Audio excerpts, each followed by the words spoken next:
Hi everyone, welcome to my channel. Thank you for joining me and subscribing, and if you haven't subscribed, I would love you to do so as I give you more ideas through the seasons to use recycled fabrics to upcycle them, create new things from old things, so that one by one together we can heal our earth and make a difference. So this bowl that I'm showing you to make tonight, I made two different colors, but these are braided, and they're braided with a weave, basically. So they're super easy to make. And this one is yellow. I made it last spring. I took it out. I put a black sheer bow on it, and I made a Halloween theme. Perfect. Done. Okay, I did that one. Now this one is a tiny little one that I made a bow out of twine. I crocheted that and then I tied it. So and I left it knotty, which I love because it gives a rustic effect, and that's kind of my style. So you could put a handle on it, you could put anything on it, you can decorate these any way you want, make them as big or small as you want. But I'm going to show you how to do it.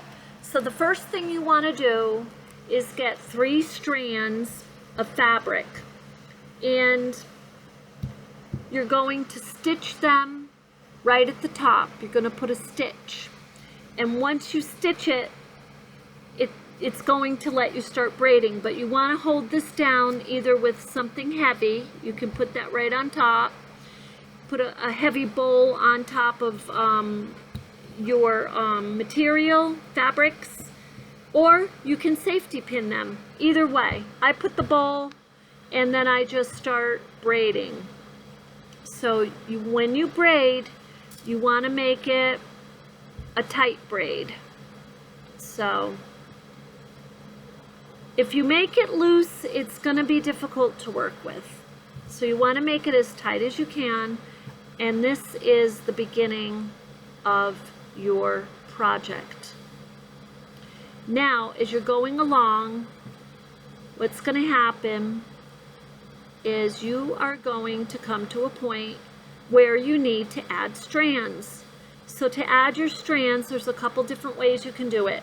You can simply tie another strand to it, and it's going to give you the knotty effect, which is fine. You can trim the fabric later if you want, or leave it like that. That's a style. Or you can simply stitch your next strand right to the bottom of each strand here. Or you can put a little slit in the bottom of the strand and then loop the next strand through. So then it allows you to keep braiding. Now, you want to get this at a good length so you have enough to work with. But once you have enough to work with, what you're going to do is take your braid and you're going to coil it around like this. Coil it right around your finger to start with. And that's a really good way to start. But only go a couple of rounds, because what you want, what this is, start like this, because what this is the floor, basically. It's the floor of your basket or your bowl or your candy bowl. And to get the floor like this, what we want to do is coil a little bit at a time. So right here, basically what you're going to do is you're pulling together, you're putting the needle up through. You're not putting it through the fabric, but you're going to go around the fabric. So you're holding your coils together.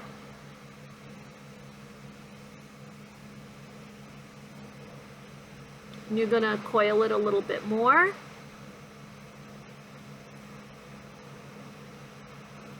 And you're going to pull those 2 coils together again. Now, if the needle goes through the fabric a little bit, that's okay. But it shouldn't be pulling and tugging and resisting. You should be able to go smoothly through. As you're coiling, you are essentially weaving your strands together. So you're trying to find a space to go through.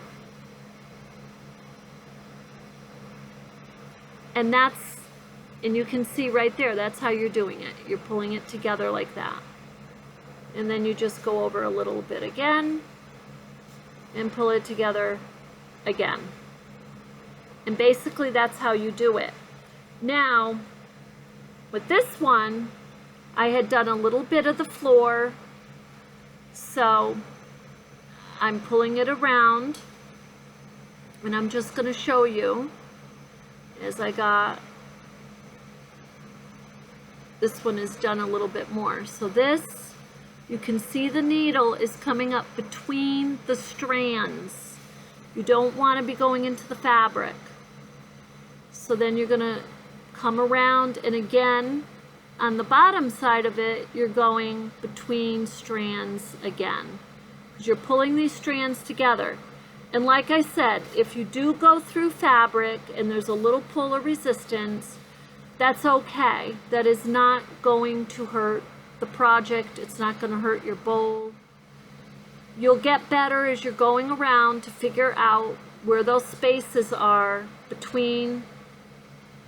Oh, this one I didn't go through. So you're looking for the spaces between your fabric, between your strands. And that's basically it. And as you go along, you will see that starting to take form. So this is the bottom of your bowl, basically. And you're going to keep going around like that. Now, to make the wall of your bowl, you're simply going to do something just a little different. You're just going to put strand on top of strand. So you start to make the wall of your bowl. And you're going to do the same thing. You're going to pull those strands together. And you're going to find space between them, because you're weaving. You're not putting your needle in through the thread, in through the fabrics. You're just pulling your strands together and you're shaping them. And that's basically it. And if you need more instruction or more detail on that, or you want me to go through an entire bowl, please let me know. I'm happy to do that. And in the meantime, I hope that gives you some good ideas. Happy braiding, happy weaving, and until next time, you have a wonderful evening. Thank you.